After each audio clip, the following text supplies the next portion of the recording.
রাসূল সাল্লাল্লাহু আলাইহি ওয়াসাল্লাম বলেছেন, উমরান বাইতুল মাকদিস খারাব ইয়াসরিব, বাইতুল মাকদিসের আবাদ হওয়া মদিনার ধ্বংস হওয়া, ওয়া খারাব ইয়াসরিব, আর মদিনার ধ্বংস হওয়া খুরুজুল মালহামা, মহাযুদ্ধের সংঘটিত হওয়া, ওয়া খুরুজুল মালহামা ফাতহ কুস্তুনতুনিয়া, আর মহাযুদ্ধ আরম্ভ হওয়া মানে কুস্তুনতুনিয়া বিজয় হওয়া, ওয়া ফাতহ কুস্তুনতুনিয়া খুরুজুদ দাজ্জাল, আর কুস্তুনতুনিয়া বিজয় হওয়া মানে দাজ্জাল বের হওয়া।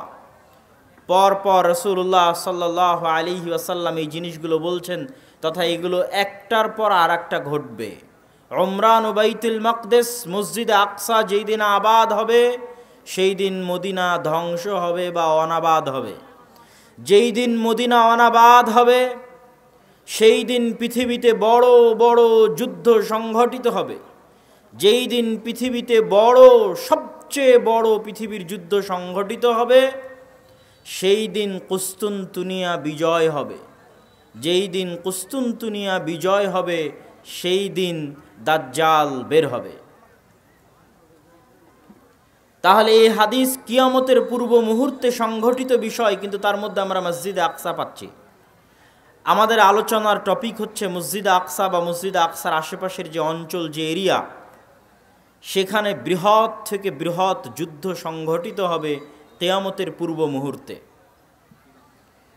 আমি হাদিসগুলোর বিস্তারিত ব্যাখ্যা একদম শেষে করব। তার আগে আমরা আরও কয়েকটি হাদিস রাসূলুল্লাহ সাল্লাল্লাহু আলাইহি ওয়াসাল্লামের পক্ষ থেকে দেখি। রাসূল সাল্লাল্লাহু আলাইহি ওয়াসাল্লাম বলছেন, ইয়ান্তাযিরু আও ইয়াখরুজু ৭০,০০০ ইয়াহুদি মিন আসবাহান মা'আদ দাজ্জাল। ইহুদিদের একটা অংশ দাজ্জালের অপেক্ষায় আছে, এবং যেই দিন দাজ্জাল বের হবে ইস্পাহানের ৭০,০০০ ইহুদি দাজ্জালের সঙ্গী হবে, এবং ওই ৭০,০০০ ইহুদি এবং দাজ্জাল মিলে ইয়াকতুলু মা'আল মুসলিমিন, মুসলমানদের বিরুদ্ধে যুদ্ধ করবে। যুদ্ধ করতে করতে এমন পরিবেশ তৈরি হবে যে ইয়াখতাবিউল ইয়াহুদ ওয়ারা আশ-শাজারা আও তাহতাল হাজার, ইহুদি আশ্রয় নিবে গাছের আড়ালে, পাথরের আড়ালে, আর পাথর এবং গাছ বলে উঠবে ইয়া মুসলিম। পাথর এবং গাছ কথা বলে উঠবে, এই মুসলমান, এই যে এখানে লুকিয়ে আছে হত্যা করো। গাছ বলবে, এই যে এখানে লুকিয়ে আছে হত্যা করো। পাথর বলবে, এই যে এখানে লুকিয়ে আছে হত্যা করো। এবং এই হাদিসের সাথে আরও একটি হাদিস সম্পৃক্ত, যে রাসূলুল্লাহ সাল্লাল্লাহু আলাইহি ওয়াসাল্লাম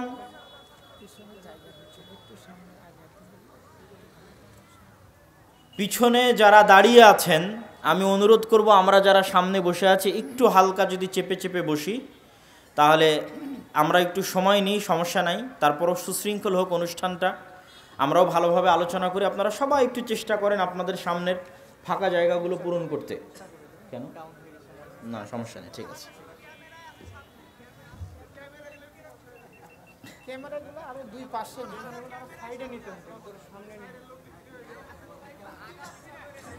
আমরা খুব গুরুত্বপূর্ণ আলোচনা শুনছিলাম। সে আলোচনার দ্বিতীয় হাদিস আমরা পড়লাম যে ৭০,০০০ ইহুদি ইস্পাহান থেকে বের হবে। ইস্পাহান হচ্ছে ইরানের নগরী। আজও ইরানের মধ্যে ইস্পাহান নামে সেই নগরী আছে। আমরা প উচ্চারণ করি ইস্পাহান, আরবিতে এটা উচ্চারণ হয় না। আরবিতে হয় আল আসবাহানি, বা উচ্চারণ হয় ইসবাহান বা আসবাহানি। সেখান থেকে ৭০,০০০ ইহুদি দাজ্জালের সঙ্গী হবে, সাথী হবে, এবং মুসলমানদের বিরুদ্ধে যুদ্ধ করবে। আর সেই যুদ্ধের অবস্থা কি হবে সেটাও আমরা দেখলাম। আরেকটি হাদিস দেখি। عن عوف بن مالك رضي الله تعالى عنه أنه قال, আউফ ইবনে মালিক রাদিয়াল্লাহু তাআলা আনহু থেকে বর্ণিত, তিনি বলেন, আমি একদা রাসূলুল্লাহ সাল্লাল্লাহু আলাইহি ওয়াসাল্লামের নিকটে আসলাম। রাসূল সাল্লাল্লাহু আলাইহি ওয়াসাল্লাম আমাকে কিয়ামতের আলামত গণালেন, আমার হাতে গণালেন। তার মধ্যে একটি আলামত রাসূল সাল্লাল্লাহু আলাইহি ওয়াসাল্লাম বললেন, সায়াকুনু হুদনাতুন মা'আর রোম, ইয়ানি সাতাকুনু হুদনাতুন বাইনাল মুসলিমিনা ওয়ার রোম।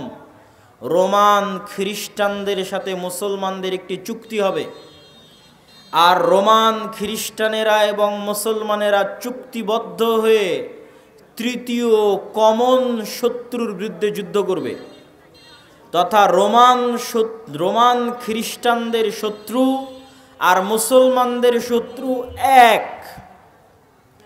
তৃতীয় কমন শত্রুর বিরুদ্ধে মুসলমানেরা যুদ্ধ করবে।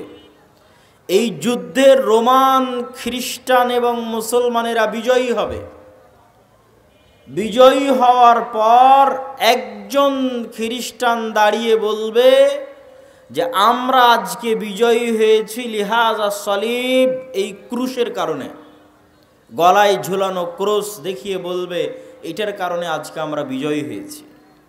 তখন একজন মুসলমানের আঁতে ঘা লাগবে, সে দাঁড়িয়ে উঠে তার ক্রসটা ভেঙে দিবে। যখন ভেঙে দিবে তখন রোমান এবং মুসলমানেরা পরস্পরের বিরুদ্ধে যুদ্ধ করার জন্য দাঁড়িয়ে যাবে। রোমান খ্রিস্টান এবং মুসলমানেরা। সেই যুদ্ধের বর্ণনা রাসূলুল্লাহ সাল্লাল্লাহু আলাইহি ওয়াসাল্লাম হাদিসে বিস্তারিত বর্ণনা করছেন।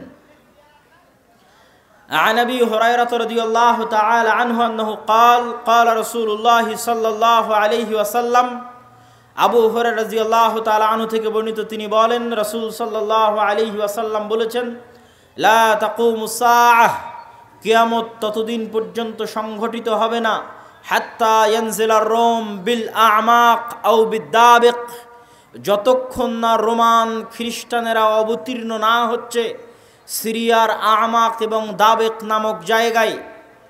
বর্তমান সিরিয়ার হালব নগরী থেকে অনতি দূরে তুরস্ক এবং সিরিয়ার সীমান্তবর্তী অঞ্চলে, বর্তমান তুরস্কের সীমানা এবং বর্তমান সিরিয়ার সীমানা, এই সীমান্তবর্তী অঞ্চলের জায়গার নাম হচ্ছে আমাক এবং দাবেক, এখনও ওই নামেই আছে। এই আমাক এবং দাবেক জায়গায় যতক্ষণ না রোমান খ্রিস্টানেরা অবতীর্ণ না হবে মুসলমানদের বিরুদ্ধে, ফায়াখরুজু ইলাইহিম জাইশুম মিনাল মাদিনাহ, আর তাদের বিরুদ্ধে যুদ্ধ করার জন্য মদিনা মুনাওয়ারা থেকে মুসলমানদের একটি সেনাবাহিনী রওনা হবে। রাসূলুল্লাহ সাল্লাল্লাহু আলাইহি ওয়াসাল্লাম বলছেন, মদিনা মুনাওয়ারা থেকে বের হওয়া সেই মুজাহিদ বাহিনী খেয়ার ও আহলিল আরজ, তৎকালীন বিশ্বের সর্বোত্তম, সবচেয়ে শ্রেষ্ঠ, সবচেয়ে দামি, সবচেয়ে আল্লাহওয়ালা পরহেজগার মানুষ হবে। মদিনা মুনাওয়ারা থেকে ওই দিন যারা বের হবে যুদ্ধের জন্য, সিরিয়ার মাটিতে যুদ্ধ করার জন্য, রাসূলুল্লাহ সাল্লাল্লাহু আলাইহি সাল্লাম বলছেন খিয়ার ও আহলিল আরজ, তৎকালীন বিশ্বের সর্বশ্রেষ্ঠ আল্লাহওয়ালা পরহেজগার মানুষেরা সেই দিন মদিনা থেকে বের হবে, মদিনা মুনাওয়ারা থেকে বের হবে যুদ্ধের জন্য। যুদ্ধের কথা বর্ণনা করতে গিয়ে রাসূলুল্লাহ সাল্লাল্লাহু আলাইহি ওয়াসাল্লাম বলেন, ফায়ুকাতিলুহুম ফায়ানহাজিমু সুলুসুন লা ইয়াতুবুল্লাহ তাওবাতাহুম আবাদা, ওই দিন মুসলমানেরা 3 ভাগে বিভক্ত হয়ে যাবে। এক ভাগ যুদ্ধের মাঠ ছেড়ে পালিয়ে যাবে, আল্লাহ কোনোদিন এদের তওবা কবুল করবেন না। একদল মুসলমান যুদ্ধের মাঠ ছেড়ে পালিয়ে যাবে, আল্লাহর নবী বলছেন সাল্লাল্লাহু আলাইহি ওয়াসাল্লাম, লা ইয়াতুব, আল্লাহ কোনোদিন তাদের তওবা কবুল করবেন না, আবাদা, কোনোদিন আল্লাহ সুবহানাহু ওয়া তাআলা তাদের তওবা কবুল করবেন না। ওয়া ইউকতালু সুলুসুহুম, 3 ভাগের 1 ভাগ ওই যুদ্ধে মারা যাবে। রাসূলুল্লাহ সাল্লাল্লাহু আলাইহি ওয়াসাল্লাম বলছেন, আফজালুশ শুহাদা ইনদাল্লাহ, আল্লাহর নিকটে সর্বশ্রেষ্ঠ শহীদ বলে গণ্য হবে ওই যুদ্ধে যারা যুদ্ধ করে শাহাদত অর্জন করবে, শহীদ হয়ে যাবে 3 ভাগের 1 ভাগ মুসলমান, তারা আল্লাহর দরবারে সর্বশ্রেষ্ঠ শহীদ হিসেবে বিবেচিত হবে। রাসূলুল্লাহ সাল্লাল্লাহু আলাইহি ওয়াসাল্লাম বললেন, ওয়াইফতাতিহুস সুলুস, আর 3 ভাগের 1 ভাগ বিজয় লাভ করবে রোমানদের উপরে, 3 ভাগের 1 ভাগ বিজয় লাভ করবে রোমানদের উপরে। লা ইফতানুনা আবাদান, এরা কোনো দিন আর কিয়ামত পর্যন্ত ফিতনায় পতিত হবে না, এবং এদের হাত দিয়ে ইফতাতিহুনা কুস্তুনতুনিয়া, কুস্তুনতুনিয়া বিজয় হবে। কুস্তুনতুনিয়া কি? আগের হাদিসেও দেখেছেন আল্লাহর নবী বলেছে বাইতুল মাকদেসের আবাদ হওয়া, মদিনার ধ্বংস হওয়া, মদিনার ধ্বংস হওয়া, মহাযুদ্ধের শুরু হওয়া, কুস্তুনতুনিয়া বিজয় হওয়া, কুস্তুনতুনিয়া বিজয় হওয়া, দাজ্জালের বের হওয়া। কুস্তুনতুনিয়া হচ্ছে আজকের তুরস্কের ইস্তাম্বুল। আজকের তুরস্কের ইস্তাম্বুলকে আরবিতে বলা হয় কুস্তুনতুনিয়া, ইংরেজিতে বলা হয় কনস্টান্টিনিপল এবং বর্তমান নাম হচ্ছে ইস্তাম্বুল। তুরস্কের রাজধানী, যদিও আগে রাজধানী ছিল, এখন অফিসিয়াল রাজধানী নয়, অফিসিয়াল রাজধানী আঙ্কারা, কিন্তু তারপরও রাজধানীর মতো মান মর্যাদা যেই শহরের, সেটাই হচ্ছে ইস্তাম্বুল, কুস্তুনতুনিয়া, কনস্টান্টিনিপল। রাসূল সাল্লাল্লাহু আলাইহি ওয়াসাল্লাম বলছেন ফায়াফতাতিহুনা কুস্তুনতুনিয়া, ওই যে একদল বিজয়ী হবে রোমানদের উপর, তাদের হাতে আল্লাহ কুস্তুনতুনিয়া, কনস্টান্টিনিপল বিজয় দান করবেন। ফাবাইনামা হুম ইয়ানকাসিমুনাল গানাইম, যখন এই সমস্ত বিজয়ী মুজাহিদরা গনিমতের মাল বন্টন করবে এবং তাদের তরবারি ঝুলানো থাকবে গাছের সাথে, তখন একজন চিৎকার করে বলবে সাহা ফীহিমুশ শাইতান ইন্নাল মাসীহা ক্বাদ খালাফাকুম ফি আহলিকুম, মাসীহুদ দাজ্জাল বের হয়ে গেছে আর তোমাদের বাড়িতে বাড়িতে মাসীহুদ দাজ্জাল প্রবেশ করতেছে। এখন পর্যন্ত ইমাম মাহদি আসেননি, হয়তো এনাদের মধ্যেই ইমাম মাহদি থেকে থাকতে পারেন, তবে তিনি যে ইমাম মাহদি তা এখনও প্রকাশিত আকারে জনগণের সামনে স্পষ্ট হয়নি। হবে কখন? দাজ্জাল বের হওয়ার পরে এবং সালাতের, দামেস্কের মসজিদে সালাতের পরে, যেটার বর্ণনা রাসূল সাল্লাল্লাহু আলাইহি সাল্লাম দিচ্ছেন। ফায়াখরুজুন ওয়া যালিকা বাতিল, শয়তানের এই মিথ্যা কথা শুনে তারা তরবারি নিয়ে দৌড়ে এগিয়ে যাবে কোথায়? মাসীহুদ দাজ্জাল, তার বিরুদ্ধে যুদ্ধ করার জন্য। ফাইদা জাউ শাম, তারা আস্তে আস্তে দেমাস্কে চলে আসবে। দেমাস্কের মসজিদে তারা কাতারবদ্ধ হয়ে সালাতের জন্য দাঁড়াবে। ইদা উকিমাতিস সালাত, যখন সালাতের ইকামত দেওয়া হবে, ফায়ানজিলু ঈসা ইবনু মারিয়াম, তখন আসমান থেকে ঈসা ইবনু মারিয়াম অবতীর্ণ হবেন। ফাআম্মাহুম ফাইদা রাআহু আদুউল্লাহ যাবা কামা ইয়াযুবুল মিলহ ফিল মা, ঈসা ইবনু মারিয়াম অবতীর্ণ হবেন ওই মসজিদে এবং তারপরে মুসলমানেরা দাজ্জালের বিরুদ্ধে যুদ্ধ করার জন্য রওনা দিবে এবং মসজিদে আকসার পাশে, জেরুজালেমের পাশে লুদ নামক, বাবুল লুদ নামক দরজায় ঈসা আলাইহিস সালাতু ওয়াস সালামকে দেখে মাসীহুদ দাজ্জাল লবণ যেভাবে পানিতে দিলে গলে যায় সেভাবে গলতে থাকবে এবং তার গলে শেষ হওয়ার আগেই রাসূল সাল্লাল্লাহু আলাইহি ওয়াসাল্লাম বলছেন ফালাউ তারাকাহু লানযাব হাত্তা ইয়ানহালিক, যদি ঈসা ইবনু মারিয়াম তাকে ওই অবস্থায় রেখে দিতেন তাহলে সে গলে ধ্বংস হয়ে যেত। হাত্তা ইয়াহলিক ওয়ালাকিন ইয়াকতুলুহুল্লাহ বিয়াদিহি ফায়ুরিহিম দামাহু ফি হারবাতিহি, কিন্তু আল্লাহ সুবহানাহু ওয়া তাআলা চান যে ঈসা ইবনু মারিয়ামের মাধ্যমে সে নিহত হোক, এই জন্য ঈসা ইবনু মারিয়াম তাকে হত্যা করবেন এবং দাজ্জালের রক্ত জনগণকে দেখাবেন। সম্মানিত উপস্থিতি, আরেকটি ব্যতিক্রম ধর্মী হাদিস, সেই হাদিসটা বলে আমরা আমাদের সংক্ষিপ্ত ব্যাখ্যার দিকে এগিয়ে যাব ইনশাআল্লাহ। আবু হুরায়রা রাদিয়াল্লাহু তাআলা আনহু থেকে বর্ণিত, তিনি বলেন রাসূল সাল্লাল্লাহু আলাইহি ওয়াসাল্লাম বলছেন সামি'তুম বিমাদিনাতিন জানিবুম মিনহা ফিল বার ওয়া জানিবুম মিনহা ফিল বাহর, তোমরা একটি শহরের কথা শুনেছ যেই শহরের এক সাইডে সমুদ্র এবং আর এক সাইডে মাটি। রাসূলুল্লাহ সাল্লাল্লাহু আলাইহি ওয়াসাল্লামের উত্তরে সাহাবীগণ বললেন জি আমরা শুনেছি। রাসূল সাল্লাল্লাহু আলাইহি ওয়াসাল্লাম বলছেন লা তাকুমুস সাআহ হাত্তা ইয়াগজুহা ৭০,০০০ মিন বনি ইসহাক, ততক্ষণ পর্যন্ত কিয়ামত হবে না যতক্ষণ না বানু ইসহাকের ৭০,০০০ মানুষ তাদের বিরুদ্ধে যুদ্ধ না করছে। আর তারা সেই দিন যুদ্ধ করবে ওই শহর বিজয়ের জন্য, আর ওই শহর বিজয়ের জন্য ফালাম ইউকাতিলু বিসালাহ, কোনো অস্ত্রপাতি লাগবে না ওই শহর বিজয় করতে। ওয়ালাম ইয়ারমু বিসাহমিন, কোনো তীর নিক্ষেপ করা লাগবে না ওই শহর বিজয় করতে। ক্বালু লা ইলাহা ইল্লাল্লাহু আল্লাহু আকবার, তারা শুধু আল্লাহু আকবার ধ্বনি দিবে, তাকবীর ধ্বনি দিবে, ফায়াসকুতু আহাদু জানিবাইহা, ওই শহরের একটি প্রাচীর ধসে পড়ে যাবে। তারপরে দ্বিতীয়বার যখন তারা তাকবীর ধ্বনি দিবে তখন শহরের আরেকটি প্রাচীর ধসে পড়ে যাবে। তারা তৃতীয়বার যখন তাকবীর ধ্বনি দিবে তখন শহরের আরেকটি প্রাচীর ধসে পড়ে যাবে। ফাইফাররাজুলাহুম ফায়াদখুলুহা, তারা বিজয়ী বেশে ওই শহরে প্রবেশ করবে। ফায়াগনামু ফাবাইনাহুমা ইয়াকতাসিমুনাল মাগানিম, যেই মুহূর্তে তারা বিজয়ী বেশে শহরে প্রবেশ করবে আর গনিমতের মাল বন্টন করবে, তখন শয়তান চিৎকার করে বলবে, তোমাদের ঘরে দাজ্জাল প্রবেশ করে গেছে। সম্মানিত উপস্থিতি, পরপর আমরা 4টা হাদিস দেখলাম। এই 4টা হাদিস এক একজন এক একভাবে ব্যাখ্যা করতে পারে। আমি আগেও বলেছি যে যতদিন এই জিনিসগুলো না ঘটবে ততদিন এই জিনিসগুলোর প্রকৃত ব্যাখ্যা কেউ জানবে না। কিন্তু আমার কাছে সংক্ষিপ্তভাবে যেটা মনে হয়েছে যে উমরান ও বাইতুল মাকদেস আবাদ হওয়া, কেউ কেউ ব্যাখ্যা করে এই যুগের যে বাইতুল মাকদেস আবাদ হওয়া মানে ইহুদিরাই জেরুজালেম দখল করে নিবে এবং সেখানে বিশাল রাজধানী প্রতিষ্ঠা করার মাধ্যমে সে এটা পৃথিবীর একটি জাঁকজমকপূর্ণ একটা বিশাল বড় শহর, লন্ডন দুবাইয়ের মতো একটা বড় শহরে পরিণত হয়ে যাবে জেরুজালেম, যেটা থাকবে তাদের হাতে, আমাদের হাতে নয়। কেউ বলেছেন এটা।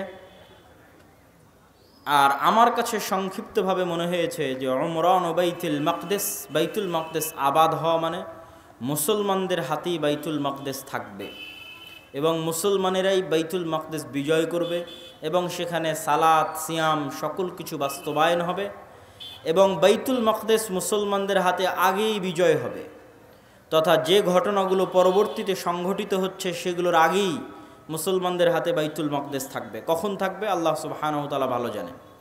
এবং বাইতুল মাকদেসের বিজয় হওয়া মানে মদিনার ধ্বংস হওয়া কি? হয়তো মদিনা অনাবাদ হয়ে যেতে পারে, মদিনার যে শান শওকত সেই শান শওকতে কমতি আসতে পারে, যে কোনো কারণে আসতে পারে। যেহেতু মুসলমানেরা বাইতুল মাকদেস ফিরে পেয়েছে সেহেতু বাইতুল মাকদেস কেন্দ্রিক মুসলমানদের নতুন কিছু তৈরি হতে পারে। যেমন উমাইয়া খেলাফাত আমলে যখন আবদুল্লাহ ইবনে জুবাইরের হাতে মক্কা এবং মদিনা ছিল, তখন উমাইয়া খলিফারা মক্কা মদিনা জিয়ারত করতে না পারার কারণে তারা তাদের সকল ধন সম্পদ খরচ করত বাইতুল মাকদেসের পিছনে। তথা এই মসজিদকে কেন্দ্র করে মুসলমানদের একটা ব্যস্ততা, শহর বন্দর সকল কিছু গড়ে উঠবে এই শহরকে কেন্দ্র করে এবং মদিনা অনাবাদ হয়ে যাবে। মদিনা অনাবাদ হয়ে গেলে যুদ্ধ শুরু হবে। কোন যুদ্ধ? যেই যুদ্ধ আমরা আলোচনা করলাম, এই যুদ্ধকে রাসূল সাল্লাল্লাহু আলাইহি সাল্লাম বলছেন আল মালহামা আল কুবরা। এবং এই যুদ্ধের বর্ণনা দিতে গিয়ে অন্য হাদিসে রাসূলুল্লাহ সাল্লাল্লাহু আলাইহি ওয়াসাল্লাম বলেছেন যে এই যুদ্ধে এত বেশি পরিমাণ মানুষ মারা যাবে যে একটা উড়ন্ত পাখি যদি আকাশে উড়তে থাকে তাহলে উড়তে উড়তে সে ক্লান্ত হয়ে যাবে, কিন্তু লাশের সারি সে উড়ে শেষ করতে পারবে না, এত বেশি পরিমাণ মানুষ মারা যাবে এই যুদ্ধে। আর এই যুদ্ধের পরপরই কুস্তুনতুনিয়া বিজয় হবে মানে আজ তো ইস্তাম্বুল মুসলমানদের হাতে আছেই। হাদিসের ভাষায় বোঝা যায় যে ইস্তাম্বুল একদিন মুসলমানদের হাতে থাকবে না। আজ আছে কিন্তু একদিন থাকবে না। তথা আজকের যে তুরস্ক, এটা আজকে মুসলমানদের হাতে থাকলেও হাদিস প্রমাণ করছে যে দাজ্জাল যেই মুহূর্তে বের হবে ওই মুহূর্তে কনস্টান্টিনোপল, ইস্তাম্বুল, তুরস্ক মুসলমানদের হাতে থাকবে না। তথা সেটা মুসলমানেরা যে কোনো সময় হারিয়ে ফেলতে পারে, অদূর ভবিষ্যতে, নিকট ভবিষ্যতে। আল্লাহ সুবহানাহু ওয়া তাআলা ভালো জানে কখন হারিয়ে ফেলবে, কেন না হারালে বিজয় কিসের? আর যেই বিজয়ের কথা রাসূল সাল্লাল্লাহু আলাইহি সাল্লাম বলছেন এই বিজয় নিকটে, কিয়ামতের নিকটবর্তী, দাজ্জাল বের হওয়ার পূর্ব মুহূর্তের বিজয়। সম্মানিত উপস্থিতি, তাহলে মোটামুটি যদি আমরা এই দুইটা জিনিসের ব্যাখ্যা এভাবে দাঁড় করাই যে বাইতুল মুকাদ্দাস আগেই মুসলমানেরা বিজয় করবে, সেটাই হচ্ছে বাইতুল মুকাদ্দাসের আবাদ। আর কুস্তুনতুনিয়া কিয়ামতের পূর্ব মুহূর্তে বিজয় হবে, তার অর্থ হচ্ছে কুস্তুনতুনিয়া মুসলমানেরা হারিয়ে ফেলবে, কনস্টান্টিনোপল মুসলমানেরা হারিয়ে ফেলবে। এখন হাদিসের আরও একটা অংশ ব্যাখ্যা করতে বাকি, রোম কারা? যে রোমানদের সাথে মুসলমানদের চুক্তি হবে এবং চুক্তির পরে সেই চুক্তি পুনরায় ভঙ্গ হয়ে মুসলমান এবং রোমানরা পরস্পর যুদ্ধ করবে, সেই যুদ্ধ, এই যুদ্ধ, সেই রোম কারা?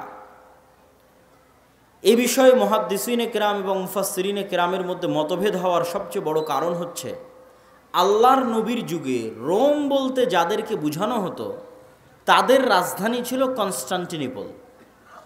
আল্লাহর নবীর যুগে মানে যেই সময়ে আল্লাহর নবী এই হাদিস বলতেছেন ওই সময়ে রোম বলে যাদের বোঝানো হতো তাদের রাজধানী তুরস্কের ইস্তাম্বুল, কনস্টান্টিনোপল। এবং মুসলমানেরা এটা কোনোদিনই বিজয় করতে পারেনি। মুসলমানেরা এটা বিজয় করেছে অনেক পরে, আজ থেকে 500 অথবা 600 বছর আগে। উসমানীয় খেলাফত আমলে মুসলমানেরা বিজয় করেছে, না উমাইয়া খেলাফত আমলে না আব্বাসী খেলাফত আমলে কোনোদিন বিজয় হয়নি। ক্রুসেডের যুদ্ধ হয়েছে, তখনও মুসলমানরা ইস্তাম্বুল বিজয় করতে পারেনি। মঙ্গোলীয়রা মুসলমানদের বাগদাদে হত্যা করেছে, তখন মুসলমানরা ইস্তাম্বুল বিজয় করতে পারেনি। তারও পরে মুসলমানেরা ইস্তাম্বুল বিজয় করেছে 1400 খ্রিস্টাব্দের দিকে মুহাম্মদ আল ফাতেহ। তো এই জন্য রাসূল সাল্লাল্লাহু আলাইহি ওয়াসাল্লাম যখন রোম শব্দ বলতেছেন হাদিসে মদিনায়, তখন রোম মানে বর্তমান তুরস্কের কনস্টান্টিনোপল, ইস্তাম্বুল। আর তৎকালীন এই রোমে যারা বসবাস করত তারা হচ্ছে অর্থোডক্স খ্রিস্টান। আর আজকে ইতালির যারা রোম, ইতালির রাজধানী রোম, ইউরোপের যারা খ্রিস্টান, আমেরিকার যারা খ্রিস্টান, তারা হচ্ছে ক্যাথলিক খ্রিস্টান। এবং তাদের মধ্যে বিশ্বাসগত এবং আকীদাগত পার্থক্য আছে অনেক বিষয়ে, পদ এবং পদবীগত পার্থক্য আছে, কৃষ্টি কালচার, সামাজিক আচার ব্যবহারগত পার্থক্য আছে। তাহলে রোম বলতে আমরা যদি তৎকালীন রোম ধরি, তথা অর্থোডক্স খ্রিস্টানদের হাতে যখন কনস্টান্টিনোপল ছিল, সেই অর্থোডক্স খ্রিস্টানেরা এখন বসবাস করে রাশিয়ায়। রাশিয়া এবং ইউক্রেনের যুদ্ধের অন্যতম একটা কারণ হচ্ছে ইউক্রেনে ইউরোপিয়ান এবং আমেরিকানেরা ক্যাথলিক খ্রিস্টানের চর্চা বাড়াচ্ছিল, যেটা রাশিয়া কখনোই চায় না যে তার আশেপাশের কোনো দেশে ক্যাথলিক খ্রিস্টানের চর্চা বাড়ুক, কেননা তারা মানে অর্থোডক্স খ্রিস্টান। এবং আমার এর উপর বিস্তারিত ভিডিও আছে ইতেসাম টিভিতে রাশিয়া এবং ইউক্রেনের উপর, যেখানে এই পয়েন্টে আরও বিস্তারিত ইন ডিটেইলস আলোচনা করা আছে। তাহলে আল্লাহর নবীর যুগের রোম যদি ধর্মীয় দৃষ্টিকোণ থেকে তাদের পরিচয় দেখি, যে আল্লাহর নবী যেই সময়ে হাদিস বলছেন ওই সময়ে রোম বলতে কাদের বোঝা হতো, তাহলে কনস্টান্টিনোপলে যে অর্থোডক্স খ্রিস্টানেরা ছিল তাদেরকে বোঝানো হতো। তারা আজ কোথায় আছে? তারা আজ রাশিয়াতে আছে। এবং রাশিয়া যে যুদ্ধগুলো লড়ে সেই যুদ্ধগুলোর পিছনে অনেক ধর্মীয় কারণ আছে, যেটাও আমি আমার ওই ভিডিওতে স্পষ্ট আকারে ডকুমেন্টারি আকারে দেখিয়েছি, যে এই যুদ্ধগুলো শুধু বাহ্যিক কোনো কারণে লড়াই করা হয় না, বরং ধর্মীয় কারণে লড়াই করা হয়। যেমন আজকে ইসরায়েল এবং ফিলিস্তিনের যুদ্ধে ইসরায়েল যে যুদ্ধ করতেছে, এটা শুধু বাহ্যিক কোনো কারণ নয়, বরং এর পিছনে ধর্মীয় কারণ আছে, সেটাও বলবো বক্তব্যের শেষের দিকে ইনশাল্লাহ। আর যদি বলি যে না তারা নয়, তাহলে ইতালির রাজধানী যে রোম, ইতালির রাজধানী রোম মানে আজকের ইউরোপ, আজকের আমেরিকা, যারা আমাদের বিরুদ্ধে ক্রুসেডের যুদ্ধ করার জন্য এসেছিল কয়েক শতাব্দী আগে। বাইতুল মুকাদ্দাস খ্রিস্টানেরা দখল করেছিল, সুলতান সালাহুদ্দিন আইয়ুবী বিজয় করেছিলেন। সেই ক্রুসেডাররা, তাদের সাথে মুসলমানদের চুক্তি হবে, তৃতীয় কোনো পক্ষের বিরুদ্ধে মুসলমানেরা তাদেরকে সাথে করে নিয়ে যুদ্ধ করবে। সেই যুদ্ধে রোমানরা আর মুসলমানেরা বিজয়ী হবে। তারপরে রোমানদের একজন বলবে ক্রুশের কারণে বিজয়ী হয়েছিলাম, এক মুসলমান উঠে ভেঙে দিবে, তখন আবার তারা পরস্পর মুখোমুখি দাঁড়িয়ে যাবে। আর এই যুদ্ধ হচ্ছে মালহামা, যেটা সিরিয়াতে হবে। আজকের যে ফিলিস্তিন, আজকের যে ইসরায়েল, এগুলোও সিরিয়া, আজকের যে জর্ডান, এগুলোও সিরিয়া। সেই যুদ্ধ হবে সিরিয়াতে। আর ওই যুদ্ধে মুসলমানদের হেডকোয়ার্টার হবে গোতা নামক জায়গায়, যে গোতা নামক জায়গাটি হচ্ছে সিরিয়ার রাজধানী দামেস্ক থেকে অনতি দূরে। আর সেই যুদ্ধে রোমানদের হেডকোয়ার্টার হবে আমাক এবং দাবেক নামক জায়গায়, যা বর্তমান সিরিয়া এবং তুরস্কের সীমান্তবর্তী অঞ্চলে এখনও সেই নামে সেই জায়গা পরিচিত এবং জানা যায়। সম্মানিত উপস্থিতি, আজকে দাজ্জালের যে লম্বা হাদিস আছে, সেই লম্বা হাদিস থেকেও দুই একটা পয়েন্ট বলে এই মাটি, এই অঞ্চলের গুরুত্ব বোঝানোর আজকের এই পর্বের আলোচনার আমরা শেষের দিকে চলে যাব ইনশাআল্লাহ। দাজ্জালের হাদিস আপনারা সকলেই জানেন, কিন্তু সেই হাদিসে যে জায়গাগুলোর কথা দাজ্জাল বলেছে, আমরা সেটাই একটু সংক্ষিপ্তভাবে তুলে ধরব। আপনারা তামিম আদ-দারি রাদিয়াল্লাহু তাআলা আনহুর বিখ্যাত হাদিস, যদি শ্রদ্ধেয় শায়েখ আব্দুর রাজ্জাক বিন ইউসুফ তার বক্তব্য শুনে থাকেন তাহলে শুনতে আরও মজা লাগবে, কিন্তু আমি শুধু ব্যাখ্যা করব এগুলোর কথা বলে ওই জায়গাগুলো কী এবং কোথায়। তো তামিম আদ-দারি রাদিয়াল্লাহু তাআলা আনহু তারা নৌকা নিয়ে সফরে বের হয়েছিলেন। 1 মাস সমুদ্রের মধ্যে ঘুরপাক খেতে থেকেছেন। ঘুরপাক খেতে খেতে যখন একটা দ্বীপে গিয়ে ঠেকেছেন, সেই দ্বীপে তাদের সাথে দাজ্জালের সাক্ষাৎ হয়েছে। দাজ্জালের সাক্ষাৎ হওয়ার আগেও একটা বড় অদ্ভুত জন্তু সেখানে দায়িত্ব পালন করছিল। সেই অদ্ভুত জন্তু নিজেকে পরিচয় দিয়েছে যে আমি হচ্ছি গোয়েন্দা, আনাল জাসসাসা। তারপরে সেই অদ্ভুত জন্তু তাদেরকে বলেছে, তোমরা যার কাছে এসেছো তিনি এই দিকে আছে, এগিয়ে যাও। সেখান থেকে এবার আমি আপনাদেরকে এখান থেকে পড়ে শোনাচ্ছি যে ওখানে দাজ্জাল কি বলছে এবং সেই জায়গাগুলো কোথায়। দাজ্জাল বলছে, জিজ্ঞেস করছে, আসআলুকুম আন নাখলিহা আন নাখলি বাইসান আখবিরুনি আন নাখলি বাইসান। বাইসান নামক খেজুর বাগান সম্পর্কে আমাকে তোমরা সংবাদ দাও। কুলনা আন আইয়ি শানিহা তাস্তাখবির। বাইসান নামক খেজুরের বাগান সম্পর্কে তুমি কি জানতে চাও? তখন দাজ্জাল উত্তরে বলছে, আসআলুকুম আন নাখলিহা। বাইসান নামক খেজুর বাগানে এখন খেজুর হয় কিনা এ বিষয়ে আমাকে জানাও। হাল ইউসমির আমলা। তখন ওই তামিম আদ-দারি রাদিয়াল্লাহু তাআলা আনহু এবং তার সাথে যারা গেছে তারা উত্তরে বললেন, কুলনা নাআম, এখনো সেখানে খেজুর হয়। তখন দাজ্জাল উত্তরে বলছে, আমা ইন্নাহু ইউশিকু আল্লা তুসমির। জেনে রাখো অচিরেই সেই বাইসান নামক খেজুর বাগানে খেজুর হবে না। ক্বালা আখবিরুনি আন বুহাইরা আত-তাবারিয়া। তোমরা আমাকে বুহাইরা আত-তাবারিয়া, তাবারিয়া লেক, তাবারিয়া খাল সম্পর্কে জানাও। কুলনা আন আইয়ি শানিহা তাস্তাখবির। তাবারিয়া খাল সম্পর্কে তোমাকে কি বলবো? ক্বালা হাল ফিহা মা। সেখানে কি পানি আছে? তখন উত্তরে বলছে, হিয়া কাসীরাতুল মা, অনেক বেশি পানি আছে। ক্বালা আমা ইন্নামা ইউশিকু আন ইয়াযহাব। জেনে রাখো অচিরেই সেই খালে পানি থাকবে না। ক্বালা আখবিরুনি আন আইনি যুগার। আইনে জোগার সম্পর্কে আমাকে জানাও। ক্বালু আন আইয়ি শানিন তাস্তাখবির। তুমি আইনে জোগার সম্পর্কে কি জানতে চাও? বলে, আইনে জোগারে কি এখনো পানি আছে? সেখান থেকে কি মানুষজন পানি নিয়ে চাষাবাদ করে?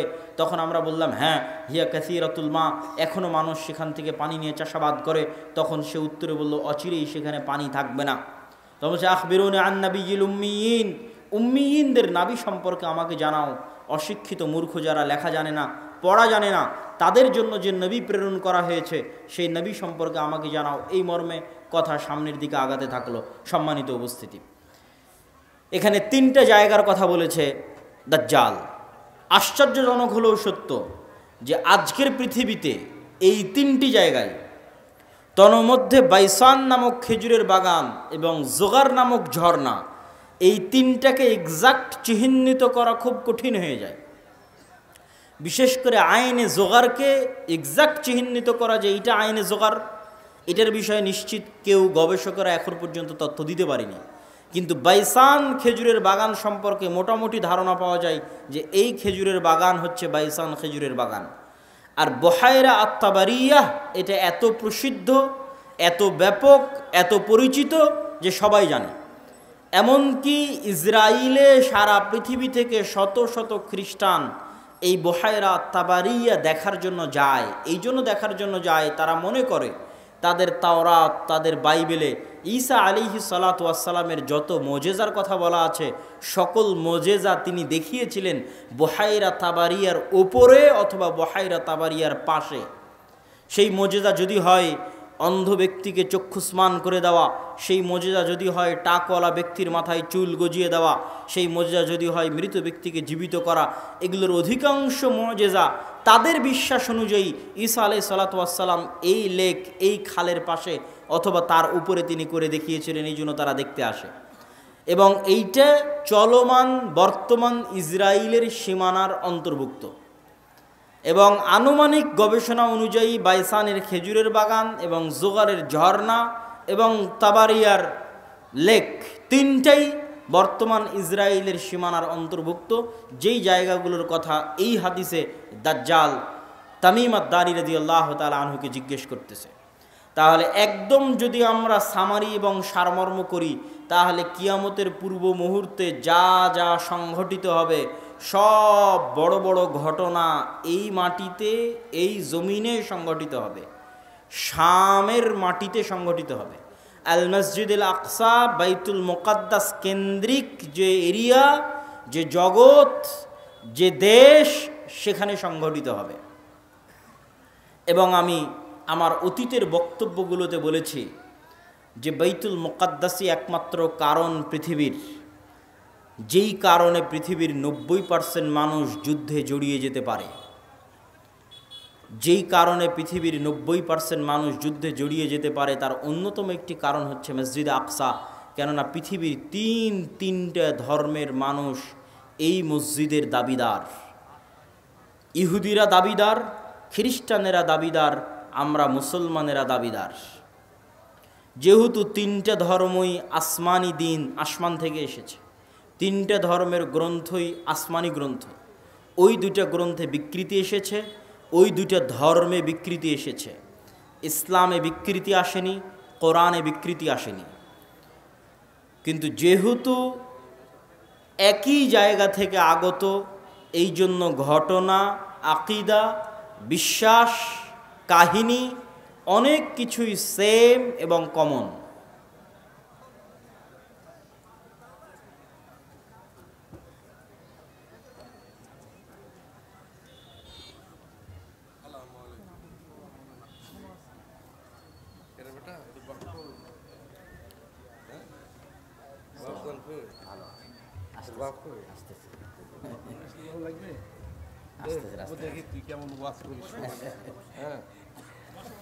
তো সম্মানিত উপস্থিতি,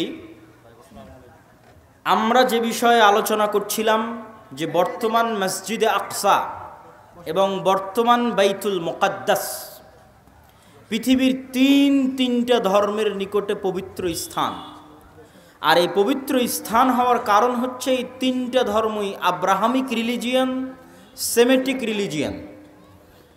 এই তিনটা ধর্মই মিল্লাতে ইব্রাহিমের দাবিদার, তথা ইব্রাহিম আলাইহিস সালাতু ওয়াস সালামের হিস্ট্রি, ইতিহাসের সাথে কানেক্টেড। আর সেমেটিক রিলিজিয়ান মানে নূহ আলাইহিস সালাতু ওয়াস সালামের 3 সন্তান তার সাথে নৌকায় উঠেছিলেন। একজনের নাম ইয়াফেস, একজনের নাম হাম, আর একজনের নাম সাম। ইয়াফেসের বংশধরেরা হচ্ছে সাদা চামড়া, ইউরোপ, আমেরিকা, রাশিয়া। সামের বংশধরেরা হচ্ছে সেমেটিক তথা মেটে, শ্যামা, হালকা সাদা, হালকা শ্যামা, হালকা মেটে। India, Pakistan, Bangladesh, Saudi, Kuwait, Qatar, Bahrain, এরা হচ্ছে সামের বংশধর। হাম হচ্ছে আফ্রিকান, টোটাল আফ্রিকান এরিয়া হচ্ছে নূহ আলাইহিস সালামের সন্তান হামের বংশধর। তো পৃথিবীতে আল্লাহ যত নবী পাঠিয়েছেন সকল নবী সামের বংশে পাঠিয়েছেন। সামের বংশে ইব্রাহিম আলাইহিস সালাতু ওয়াস সালাম। এই জন্য একটা মজার জিনিস, যারা অনলাইনে আমাদের দেখছেন তারা মনে রাখতে পারেন যে কালার ডিসক্রিমিনেশনের শিকার যারা হন ইউরোপ এবং আমেরিকায়, গায়ের রঙের কারণে ডিসক্রিমিনেশনের শিকার হওয়া, বৈষম্যের শিকার হওয়া, কেননা তাদের মধ্যে একটা আভিজাত্য বোধ কাজ করে যে আমি হচ্ছি সাদা চামড়ার, আর এশিয়া থেকে যারা এসেছে তারা সাদা চামড়ার নয়। আপনি দীর্ঘদিন থাকলে এই জিনিসটা ভিতর থেকে অনুভব করতে পারবেন, এই বৈষম্য। তো এটা আপনারা মজার জিনিস জেনে রাখতে পারেন যে ইউরোপ, আমেরিকা তারা যতই সাদা চামড়ার হোক, তারা যেই নবীকে সম্মান করে, শ্রদ্ধা করে, সেই নবী সাদা চামড়ার ছিলেন না। মানে ঈসা আলাইহিস সালাতু ওয়াস সালাম, ঈসা আলাইহিস সালাতু ওয়াস সালামের গায়ের রং আর আমার নবী মুহাম্মদ সাল্লাল্লাহু আলাইহি ওয়াসাল্লামের গায়ের রং এক। মানে শ্যামা, মেটে, সাদা চামড়ার সাদা নয়। তথা গোটা ইউরোপ এবং আমেরিকার মানুষ যেই নবীর অনুসারী, যেই নবীর মূর্তি তাদের গির্জায় বানিয়ে রেখেছে, যেই নবীর মা মারিয়াম আলাইহা সালাতু ওয়াস সালামের মূর্তি তাদের গির্জায় বানিয়ে রেখেছে, তারা কেউই সাদা চামড়ার ছিলেন না। এই জন্য বলেছি সেমেটিক রিলিজিয়ান। তথা আল্লাহ সুবহানাহু তাআলা সামের বংশে সকল নবী দিয়েছে, ইব্রাহিমের বংশে পরবর্তী সকল নবী পাঠিয়েছে। পৃথিবীর তিনটা ধর্ম ইব্রাহিম আলাইহিস সালাতু ওয়াস সালামের মিল্লাতের দাবিদার। এর কিছু কমন উদাহরণ আপনাকে দিই। ইব্রাহিম আলাইহিস সালাতু ওয়াস সালামকে আমরা বলি ইব্রাহিম, তারা বলে আব্রাহাম। ইব্রাহিম আলাইহিস সালাতু ওয়াস সালামের ছেলে ইসহাককে আমরা বলি ইসহাক, তারা বলে আইজ্যাক, আইজ্যাক নিউটন। যিনি আইজাক তিনি ইসহাক। ইসহাক আলাইহিস সালাতু ওয়াস সালামের ছেলেকে আমরা বলি ইয়াকুব আলাইহিস সালাতু ওয়াস সালাম, তারা বলে জ্যাকব। যিনি জ্যাকব তিনি ইয়াকুব। ইয়াকুব আলাইহিস সালাতু ওয়াস সালামের ছেলে ইউসুফ আলাইহিস সালাতু ওয়াস সালামকে আমরা বলি ইউসুফ, তারা বলে জোসেফ। সেন্ট জোসেফ স্কুল মানে Hazrat Yusuf school, there is no difference, কোনো পার্থক্য নাই। যদি আপনি বলেন সেন্ট জোসেফ স্কুল, তাহলে ওরা আপনি যে ইউসুফকে জানেন তাকে উদ্দেশ্য করছে, যে হজরত ইউসুফ আলাইহিস সালাতু ওয়াস সালাম স্কুল। এভাবে আমরা যাকে বলছি দাউদ আলাইহিস সালাতু ওয়াস সালাম, তারা তাকে বলছে ডেভিড। জাস্ট নামের উচ্চারণের পার্থক্য, কিন্তু ঘটনার মধ্যে মিল আছে। আমরা বলছি নূহ, তারা বলছে নোয়াহ। ঘটনার বর্ণনা ধারা বিবরণীতে কিছুটা পার্থক্য আছে, কিন্তু মূল ঘটনাগুলো একই। তথা আদম এবং হাওয়ার যে ঘটনা কোরআনে বর্ণনা করা আছে, কাছাকাছি ঘটনা,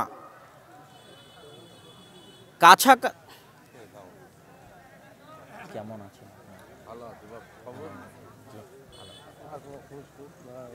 অনেকদিন দেখা সাক্ষাৎ, বাইরে গেছিলাম তো ইংল্যান্ডে, ওখান থেকে মাস্টার্স করে আসলাম। 1 বছরে একটা মাস্টার্স করে আসলাম ইংল্যান্ড থেকে। জি, ইসলামিক ব্যাংকের উপর, Islamic banking system.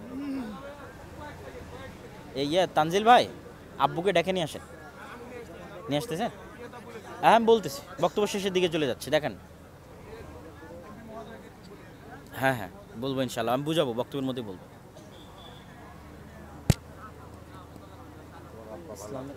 Islamic banking এবং ইসলামিক ফাইন্যান্সের উপর মাস্টার্স।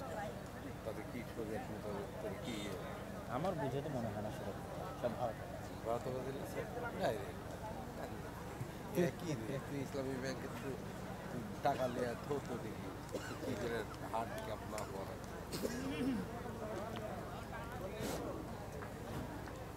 সম্মানিত উপস্থিতি, তো আমরা আলোচনা করছিলাম ইহুদি, খ্রিস্টান এবং ইসলাম, এই 3টা ধর্ম আব্রাহামিক রিলিজিয়ান। এই জন্য ঘটনার ধারা বিবরণীতে পার্থক্য হলেও মূল ঘটনা একই। তথা তাওরাত এবং ইঞ্জিলে আজও লেখা আছে যে মানুষ বানর থেকে তৈরি হয়নি, মানুষ আদম আলাইহিস সালাম থেকে তৈরি হয়েছে। আমরা বলছি আদম, তারা ওভাবেই বলতেছে। আমরা বলছি হাওয়া, তারা বলছে ইভ। হাওয়া আলাইহিস সালাতু ওয়াস সালামের নামটা চেঞ্জ হয়ে গেছে, ঘটনা একই। আমরা যেমন আমাদের কোরআনে মহাপ্লাবনের ঘটনা আছে নূহ আলাইহিস সালাতু ওয়াস সালামের, কাছাকাছি ওই রকমই মহাপ্লাবনের ঘটনা আজও তাওরাত এবং ইঞ্জিলে আছে। ঘটনার ধারা বিবরণীতে পার্থক্য হতে পারে, কেন ওগুলো বিকৃত হয়ে গেছে। ঠিক তেমনি কুরবানির কথা, ইব্রাহিম আলাইহিস সালাম তার সন্তানকে কুরবানি করছেন, এই কথা তাওরাত জাবুর ইঞ্জিলেও আছে। কিন্তু তারা পরিবর্তন করে দিয়েছে যে ইব্রাহিম আলাইহিস সালাম ইসহাক আলাইহিস সালাতু ওয়াস সালামকে কুরবানি করছেন, আর কোরআন বলছে ইব্রাহিম আলাইহিস সালাতু ওয়াস সালাম ইসমাইলকে কুরবানি করছেন। তো যাক, আমরা সরাসরি বাইতুল মুকাদ্দাসের দিকে চলে আসি এবং আমার বক্তব্যের শেষের দিকে এগিয়ে যাওয়ার চেষ্টা করব। তো ইব্রাহিম আলাইহিস সালাতু ওয়াস সালামের 2 সন্তান ইসহাক এবং ইসমাইল। আজকের পুরো পৃথিবীর ইসরায়েল কেন্দ্রিক যে পলিটিক্স, ফিলিস্তিন কেন্দ্রিক যে পলিটিক্স, এটা যদি বুঝতে চান তাহলে আপনাকে এই জিনিসটা ক্লিয়ার কনসেপ্ট রাখতেই হবে যে আসলে কেন এই জিনিসগুলো ঘটতেছে। তো ইব্রাহিম আলাইহিস সালাতু ওয়াস সালামের 2 সন্তান ইসহাক এবং ইসমাইল। ইসহাক আলাইহিস সালাতু ওয়াস সালাম হচ্ছেন সারা আলাইহা সালাতু ওয়াস সালামের সন্তান, আর ইসমাইল হচ্ছে হাজেরা আলাইহা সালাতু ওয়াস সালামের সন্তান। ইব্রাহিম আলাইহিস সালাতু ওয়াস সালাম সারার সন্তান ইসহাককে নিয়ে থাকতেন জেরুজালেমে। ইব্রাহিম আলাইহিস সালাতু ওয়াস সালাম থাকতেন কোথায়? জেরুজালেমে। আল্লাহ কোরআনে বলছেন নাজ্জাইনাহু ওয়া লূতান ইলাল আরদিল্লাতী বারাকনা ফিহা লিল আলামিন। আমি ইব্রাহিমকে আশ্রয় দিয়েছি এই মাটিতে, লূতকে আশ্রয় দিয়েছি এই মাটিতে, যেই মাটিতে আমি বরকত রেখেছি সারা পৃথিবীর মানুষের জন্য, ওই মাটি জেরুজালেমের মাটি। লূত আলাইহিস সালাতু ওয়াস সালামের শহর উল্টিয়ে দেওয়ার পরে আল্লাহ তাকে আশ্রয় দিয়েছেন জেরুজালেমে। আর ইব্রাহিম আলাইহিস সালাতু ওয়াস সালাম তিনি যখন ইরাক থেকে হিজরত করে এসেছেন, তখন আল্লাহ সুবহানাহু ওয়া তাআলা তাকে আশ্রয় দিয়েছেন জেরুজালেমে। তার বাপ আজর তাকে ইরাকের ব্যাবিলন নগরী থেকে তাড়িয়ে দিয়েছিলেন। তাহলে ইব্রাহিম আসলেন জেরুজালেমে, লূত আসলেন জেরুজালেমে। ইব্রাহিমের সন্তান ইসহাক ছিল জেরুজালেমে, ইসহাকের সন্তান ইয়াকুবও ছিল জেরুজালেমে। আর ইব্রাহিম আলাইহিস সালাতু ওয়াস সালাম আরেক সন্তান ইসমাইলকে রেখে আসলেন 1500 কিলোমিটার দূরে মক্কায় কাবা ঘরের পাশে। তাহলে একই সাথে একই সময়ে আল্লাহ ইব্রাহিম আলাইহিস সালামের 2 সন্তানকে দিয়ে পৃথিবীর 2টা মসজিদ আবাদ করাচ্ছেন। আল্লাহর নবী এবং পবিত্র কোরআন বলছে ইন্না আউওয়ালা বাইতিন উযিআ লিন-নাস বিবাক্কা পৃথিবীর বুকে প্রথম মসজিদ তৈরি হয়েছে মক্কায় আল্লাহর ইবাদতের জন্য।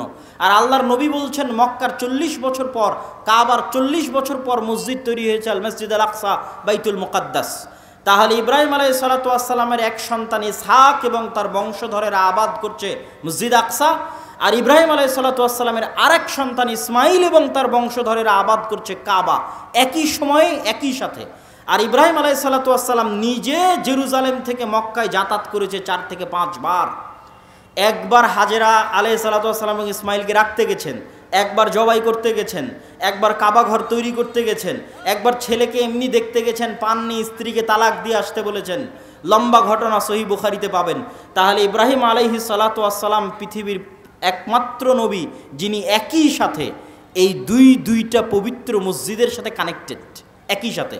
হুয়া ইব্রাহিম আলাইহিস সালাতু ওয়াস সালাম, তিনি ইব্রাহিম আলাইহিস সালাতু ওয়াস সালাম 5 বার মক্কা থেকে ফিলিস্তিন জেরুজালেম যাতায়াত করেছেন। এবার আসেন হিস্ট্রি সামনের দিকে আগাতে থাকলো। ইউসুফ আলাইহিস সালাম কুয়ায় পড়ে মিশরের বাজারে বিক্রি হয়ে গেলেন। আজকে যেমন ফিলিস্তিন আর মিশর পাশাপাশি, গাজায় আপনি ত্রাণ পাঠাতে পারবেন না মিশর ছাড়া, ওই কালেও একই অবস্থা ছিল, ফিলিস্তিন মিশর পাশাপাশি। ফিলিস্তিনের কুয়াতে পড়ে বিক্রি হলেন মিশরে, মিশরে অর্থমন্ত্রী হলেন, বাপ ভাই দাদা সবকে ডেকে পাঠালেন। 70 জনের পরিবারের বিশাল বহর নিয়ে ইয়াকুব আলাইহিস সালাম গেলেন মিশরে। এই প্রথম ইসহাকের বংশধরেরা ফিলিস্তিন ছেড়ে মিশর চলে গেল। মিশরে ইউসুফ আলাইহিস সালামের রাজত্ব এবং তার পরবর্তীদের রাজত্ব 1-150 বছর থাকলো। তারপরে যখন বিরোধী পার্টি ক্ষমতায় চলে আসলো, তথা ফেরাউন কিবতীরা যখন ক্ষমতা দখল করে নিল, তো আগের ক্ষমতায় যারা সবচেয়ে বড় জোট ছিল ওদেরকে হত্যা করতে লাগলো। আগের ক্ষমতায় যে বাদশাহ ছিল মিশরের, তার সবচেয়ে বড় জোট ছিল বানু ইসরাইল, ইউসুফ আলাইহিস সালাতু ওয়াস সালাম, তো এদেরকে হত্যা করো। আর ফেরাউন জানতো যে আমি ক্ষমতা হারালে এদের কাছে ক্ষমতা হারাবো, অতএব এদের শিশুদের হত্যা করো, যেন আমার ক্ষমতা দখল করার মতো কেউ না আসে। ওয়াইজ নাজ্জাইনাকুম মিন আলি ফিরআউনা ইয়াসুমুনাকুম সুআল আযাব ইউযাববিহুনা আবনাকুম ওয়া ইস্তাহিয়ুনা নিসাআকুম। আমি তোমাদেরকে ফেরাউনের কবল থেকে বাঁচিয়েছি, যে ফেরাউন তোমাদের ছেলে সন্তানদের জবাই করত। আল্লাহ পবিত্র কোরআনে বলছেন ছেলে সন্তানদের জবাই করত। আজকের ফেরাউন বানু ইসমাইলের ছেলে সন্তানদেরকে গাজায় হত্যা করতেছে। দিন পরিবর্তন হয়েছে, টার্গেট একই, কেননা তারা জানে যে এই ফিলিস্তিন থেকে এমন সন্তান বের হবে যাদের হাতে তাদের পতন অনিবার্য, পতন অবশ্যম্ভাবী। এই জন্য বেরি যেন হতে না পারে, এই জন্য আগে শিশুই হত্যা করে দাও, যেমন ফেরাউন হত্যা করত। সম্মানিত উপস্থিতি, তারপরে ফেরাউনের অত্যাচারে থেকে বানু ইসরাইলকে বাঁচানোর জন্য আল্লাহ মুসা আলাইহিস সালামকে পাঠালেন। মুসা আলাইহিস সালাতু ওয়াস সালামের লম্বা ঘটনা, তিনি বানু ইসরাইলকে সাথে করে নিয়ে পালিয়ে যাচ্ছেন। ফেরাউনকে আল্লাহ লোহিত সাগরে ডুবিয়ে হত্যা করলেন। হত্যা করার পর মুসা আলাইহিস সালাম ফেরত মিশরে যাননি কেন? এই জন্য মিশরে ফেরত যাননি যে মুসা আলাইহিস সালাম পালিয়ে যাচ্ছিলেন না, মুসা আলাইহিস সালাম ইজ রিটার্নিং ব্যাক, ফেরত যাচ্ছিলেন। কোথায় ফেরত যাচ্ছিলেন? 400 বছর আগে ওনার বাপদাদা ইয়াকুব এবং ইয়াকুবের সন্তান 70 জন এবং ইউসুফ ওই যে জেরুজালেম ছেড়ে মিশরে আসছে, ওই জেরুজালেম বাপদাদার আদিভিটা, সেখানে ফিরে যাচ্ছিলেন। ইতিহাসের সত্য মিথ্যা জানা যায় না, কিন্তু ইতিহাসে লেখা আছে যে ইউসুফ আলাইহিস সালাম মিশরে মারা গেলেও তাকে তিনি ওসিয়ত করে গেছিলেন কবর দেওয়ার জন্য জেরুজালেমে। আর মুসা আলাইহিস সালামের কথা তো সহিহ বুখারীতে রাসূল সাল্লাল্লাহু আলাইহি ওয়াসাল্লাম বর্ণনা করতেছেন, যেটা ধারা বিবরণীতে আমি আসব। তো আপনি যদি আজকের ম্যাপে দেখেন, লোহিত সাগর পার হয়ে ফিলিস্তিনে যাবেন, মিশর থেকে লোহিত সাগর ক্রস করে ফিলিস্তিনে যাবেন, গুগল ম্যাপে দেখবেন ফিলিস্তিনে ঢুকার আগে বিশাল মরুভূমি, সিনাই মরুভূমি। আর ওই ফিলিস্তিনে তখন বসবাস করত তৎকালীন বিশ্বের সবচেয়ে শক্তিশালী গোত্র, তাদের নাম আমালেকা গোত্র। তো ওদের সাথে যুদ্ধ করে জিতে জেরুজালেম জয় করতে হবে, এই জন্য অপেক্ষায় বসে আছেন সিনাই মরুভূমিতে। সিনাই মরুভূমি যেহেতু মরুভূমি, আর লোহিত সাগরের পানি যেহেতু লবণাক্ত, এই জন্য কোনো খাবার নাই, না মরুভূমিতে কোনো ফলমূল হয়, না মরুভূমিতে কোনো পানি আছে। এই জন্য সূরা বাকারায় বানু ইসরাইলের ঘটনা পড়ে দেখবেন যে আল্লাহ মুসা আলাইহিস সালাতু ওয়াস সালামকে বললেন, তুমি লাঠি দিয়ে পাথরে আঘাত করো, তোমার সম্প্রদায়ের জন্য ঝর্ণা তৈরি করে দিচ্ছে। তুমি আল্লাহর কাছে দোয়া করো, আর জান্নাত থেকে মান্না এবং সালোয়া পাঠিয়ে দিচ্ছে। জান্নাত থেকে পাখির আকারে এবং গাছে ঝুলন্ত আকারে, বাড়ির উপরে গাছে ঝুলন্ত আকারে জান্নাত থেকে মান্না এবং সালোয়া আসতো, কেননা মরুভূমিতে কোনো খাবার ছিল না। তারপরে মুসা আলাইহিস সালাতু ওয়াস সালাম তাদের নিয়ে জেরুজালেম বিজয় করতে যাবেন মর্মে যুদ্ধের ঘোষণা দিলেন। এরা ছিল নিমক হারাম কওম। আল্লাহর এত বড় নিয়ামত দেখার পরও এরা বলল, ইযহাব আনতা ওয়া রাব্বুকা ফাকাতিলা, মুসা আপনি আর আপনার আল্লাহ গিয়ে যুদ্ধ করেন, আমরা যুদ্ধ করতে পারবো না। বলেন নাউজুবিল্লাহ। এই জন্য মুসা আলাইহিস সালাম জেরুজালেম বিজয় করতে পারেননি। তখন মুসা আলাইহিস সালাতু ওয়াস সালাম আল্লাহর কাছে দোয়া করেছিলেন, যেন আমার লাশ, আমার মৃত্যু যেন জেরুজালেমের এত নিকটে হয় যে একটা ঢিল মারলে, যেন জেরুজালেম থেকে বাইতুল মুকাদ্দাস থেকে একটা ঢিল মারলে আমার কবরে এসে পড়ে। মুহাম্মদ সাল্লাল্লাহু আলাইহি ওয়াসাল্লাম বুখারীর হাদিসে বলছেন, আমি যদি আজ ফিলিস্তিনে থাকতাম তোমাদের দেখাতাম যে কোথায় মুসা আলাইহিস সালাতু ওয়াস সালামের কবর আছে। সম্মানিত উপস্থিতি, তারপরে ধারা বিবরণী আমি সংক্ষিপ্ত আকারে আজকের পর্যন্ত আপনাকে আমি বুঝিয়ে দিচ্ছি। তারপরে ইউশা বিন নুনের মাধ্যমে জেরুজালেম বিজয় হলো। আমার আগের বক্তব্য শুনে দেখবেন, আল্লাহ জেরুজালেম বিজয়ের দিন সূর্যকে থামিয়ে দিয়েছিলেন। সূর্যকে থামিয়ে দিয়ে ইউশা বিন নুন জেরুজালেম বিজয় করেছিলেন। তারপরে আস্তে আস্তে আস্তে আস্তে দাউদ এবং সুলাইমান আলাইহিস সালাতু ওয়াস সালাম আসলেন। দাউদ এবং সুলাইমান আলাইহিস সালাতু ওয়াস সালাম পৃথিবীর সবচেয়ে বড় রাজত্ব জেরুজালেমে কায়েম করলেন। সুলাইমান আলাইহিস সালাম দ্বিতীয়বার মসজিদ আকসা নির্মাণ করালেন জিনদেরকে দিয়ে। আর পৃথিবীর অত শক্তিশালী, অত বড় রাজত্ব পৃথিবীতে আগে আর কোনোদিন হয়নি, পরেও কোনোদিন হবে না, সেটা কায়েম হলো জেরুজালেমে। তারপরে দাউদ এবং সুলাইমানের পরে আস্তে আস্তে চলে আসলেন ঈসা আলাইহিস সালাতু ওয়াস সালাম। ঈসা আলাইহিস সালাতু ওয়াস সালামের মা মারিয়াম কোন মসজিদের খাদেম ছিলেন? মসজিদ আকসার খাদেম ছিলেন। ঈসা আলাইহিস সালাতু ওয়াস সালাম কোন শহরে জন্ম নিয়েছেন? এই জেরুজালেম, এই নগরীতে জন্ম নিয়েছেন। এই জন্যই তো আপনি খ্রিস্টানদের যদি বলেন তোমাদের গোটা দুনিয়া দিয়ে দিব, ইউরোপ আমেরিকা, জেরুজালেম দিব না, তাহলে হবে না। কেননা এখানে তারা যাকে নবী বলে শ্রদ্ধা করছে তার স্মৃতি এই শহরে আছে। ঈসা আলাইহিস সালাতু ওয়াস সালামের স্মৃতি এই শহরে আছে। ঈসা আলাইহিস সালামের আম্মা মারিয়াম আলাইহিস সালাতু ওয়াস সালামের স্মৃতি এই মসজিদে আছে। আর ইহুদিদের স্মৃতি আছে এই যে মুসা, দাউদ, সুলাইমান, তাদের লম্বা স্মৃতি বললাম। ইয়াহইয়া এবং জাকারিয়া আলাইহিস সালাতু ওয়াস সালাম এই শহরেই ছিলেন। ঈসা আলাইহিস সালাতু ওয়াস সালাম দিয়ে আল্লাহ বানু ইসরাইলের নবী দেওয়া বন্ধ করে দিলেন। ওই যে ইসহাক আলাইহিস সালাতু ওয়াস সালাম থেকে শুরু হয়ে গোটা দুনিয়ার হিস্ট্রি আপনাকে 5 মিনিটে বলে দিলাম। ঈসা আলাইহিস সালাতু ওয়াস সালামে এসে আল্লাহ বানু ইসরাইলের নবী পাঠানো স্টপ। ওই যে এবার 5000 বছর যাবত ইব্রাহিমের আর এক সন্তান, তার সন্তানেরা আবাদ করতেছে মক্কায় কাবা, 1000 বছর যাবত আবাদ করতেছে। আল্লাহ ওটাকে সেভ রেখেছিলেন। পৃথিবী আল্লাহ সুবহানাহু ওয়া তাআলা কীভাবে ফাংশন করবেন এটা তার পূর্ব পরিকল্পিত, পূর্ব প্ল্যান। সেই ফাংশন করার জন্য ইব্রাহিম আলাইহিস সালাতু ওয়াস সালামের এই সন্তানে মাত্র একজন নবী আল্লাহ সুবহানাহু ওয়া তাআলা পাঠিয়েছেন। তিনি হচ্ছেন আমাদের নবী মুহাম্মদ সাল্লাল্লাহু আলাইহি ওয়াসাল্লাম, যিনি মক্কায় আসলেন। মক্কায় এসে তিনি নবীর দাবি করলেন এবং হেরাক্লিয়াসের দরবারে আবু সুফিয়ানকে জিজ্ঞেস করা হলো যে মুহাম্মদ সাল্লাল্লাহু আলাইহি ওয়াসাল্লামের পূর্বে কি আর কেউ নবী দাবি করেছিল? আবু সুফিয়ান বলল, না, মুহাম্মাদের পূর্বে মক্কায় আর জীবনে কোনোদিন কেউ নবী দাবি করেনি। হেরাক্লিয়াস বলল, যদি বলতে যে তার পূর্বে কেউ নবী দাবি করেছিল তাহলে আমি বলতাম দেখা দেখি নবী দাবি করছে। যেহেতু পূর্বে কেউ নবী দাবি করেনি, অতএব ভাবতে হবে যে মুহাম্মদ সাল্লাল্লাহু আলাইহি ওয়াসাল্লাম কেন নবী দাবি করছেন। তুমি আমাকে বলো, ওই মক্কায় মুহাম্মদ সাল্লাল্লাহু আলাইহি ওয়াসাল্লামের পূর্বে কেউ কি রাজা বাদশাহ ছিল? আবু সুফিয়ান বলছে, না, কেউ তো রাজা বাদশাহ ছিল না। 1000 বছর যাবৎ আমরা জানি না যে এই বংশে, এই অঞ্চলে কোনোদিন রাজত্ব ছিল, বরং আজীবন এরা রোমান এবং পারস্য এম্পায়ারের অধীনে তাদের জীবন কাটেছে। ওখানে কোনোদিন রাজত্ব তৈরি হয়নি, মক্কা কেন্দ্রিক কোনো রাজত্ব তৈরি হয়নি। তখন বলছে, তাহলে তো অবশ্যই ভাবতে হয়, যদি তুমি বলতে এখানে কোনোদিন রাজা ছিল তাহলে আমি বলতাম যে বাপের দেখা দেখি, বাপদাদার সম্পত্তি, বাপদাদার রাজত্ব ফিরে পাওয়ার জন্য এখন নিজে নবুয়তের দাবি করছে। যেহেতু মক্কা কেন্দ্রিক কোনোদিন রাজত্ব তৈরি হয়নি, মক্কায় কোনোদিন কেউ নবী দাবি করেনি, আবার তোমরা বলছো যে ওখানে ইব্রাহিমের সুন্নাত পাওয়া যায়, মানে হেরাক্লিয়াস স্বপ্নে দেখেছিল আরবদের মধ্যে যারা খাতনা করে।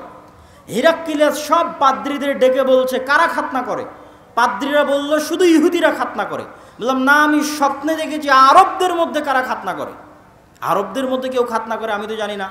তখন আবু সুফিয়ানকে ডেকে নিয়ে এসে জানা গেল মক্কার কোরাইশরা যুগ যুগ ধরে খাতনা করে আসতেছে। কেন?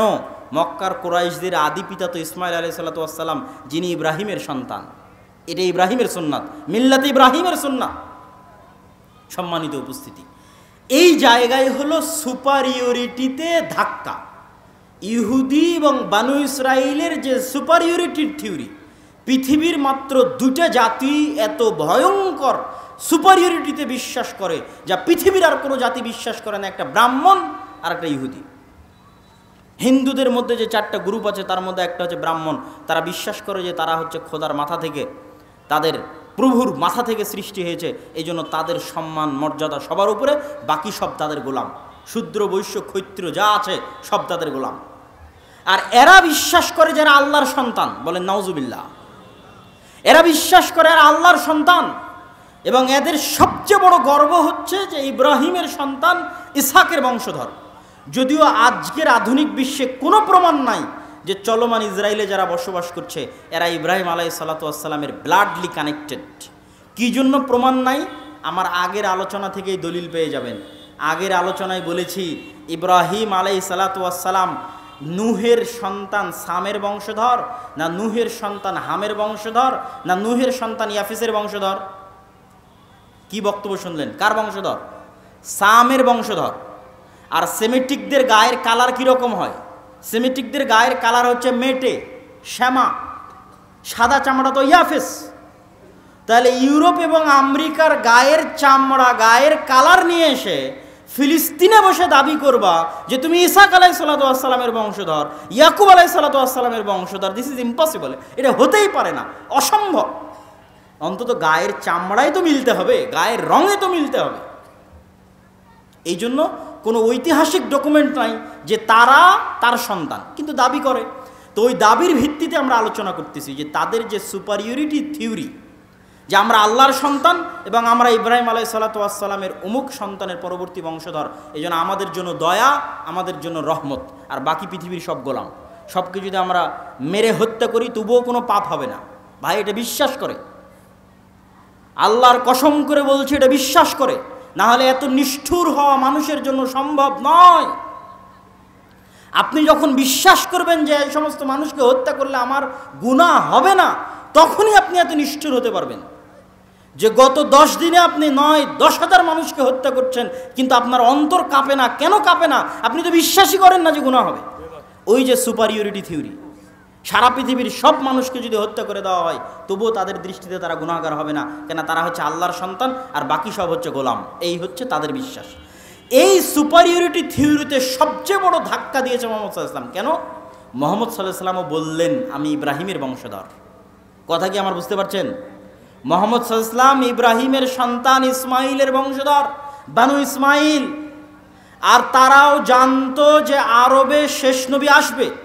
এই জন্য ঈসা আলাইহিসসালাতু ওয়াসসালামের মৃত্যুর পরে অনেক ইহুদি মদিনায় চলে গেছিল। বানু কুরাইজা, বানু কায়নুকা, বানু নাজির সবগুলো চলে গেছিল মদিনায়। তারা অপেক্ষা করছিল তাদের মধ্যে শেষ নবী আসবে, আরবে আসবে, তাদের বংশে আসবে। কিন্তু যখন দেখলো না তাদের বংশে আসলো না, মুহাম্মদ সাল্লাল্লাহু আলাইহি ওয়াসাল্লাম বানু ইসমাইলের বংশে শেষ নবী দাবি করলো, তাহলে মুহাম্মদ সাল্লাল্লাহু আলাইহি ওয়াসাল্লাম দুই দিক থেকে তাদের সুপারিয়রিটিতে আঘাত করলেন। এক, তুমি রক্তে যতই দাবি করো তুমি ইব্রাহিমের বংশধর, তো আমি মুহাম্মদও দাবি করছি আমি ইব্রাহিমের বংশধর, আমি ইসমাইলের বংশধর। অতএব রক্তে আমার উপর তোমার কোনো প্রাধান্য আর থাকলো না, শেষ।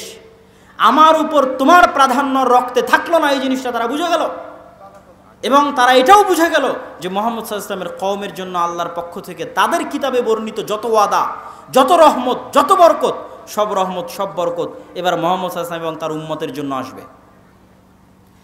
এই জন্য তাদের পৃথিবীতে সবচেয়ে বড় শত্রু হচ্ছে ইসলাম এবং মুসলমানেরা। দুইটা কারণে। অন্যদেরকে তো ওরা বিশ্বাসই করে না যারা ইব্রাহিমের বংশধর। অন্তত তাদের কিতাবে তো ইব্রাহিমের আরেক সন্তান ইসমাইলের নাম লেখা আছে, যে ইব্রাহিমের আরেক সন্তান ইসমাইল, এবং তারা এটা বিশ্বাস করে যে আরবরা হচ্ছে ইসমাইলের বংশধর। এই জন্য এটা হলো তাদের সবচেয়ে বড় ভয়ের কারণ, যে তাদের সুপারিয়রিটি থিওরিতে আঘাত করেছে ইসলাম এবং মুসলমানেরা। সম্মানিত উপস্থিতি, আজকের এই জেরুজালেমে যে ভয়াবহ অবস্থা তৈরি হয়েছে, এই ভয়াবহ অবস্থার পিছনে কারণ কি? আগের যুগের অনেক ইতিহাস আমি অন্য বক্তব্যে আলোচনা করেছি। আজকের এই ভয়াবহ অবস্থা তৈরি হওয়ার পিছনে কারণ আমার ছোট্ট গবেষণায় ঔপনিবেশিক শাসনামল, কলোনিয়াল সিস্টেম, আরবিতে বলে ইস্তেমার।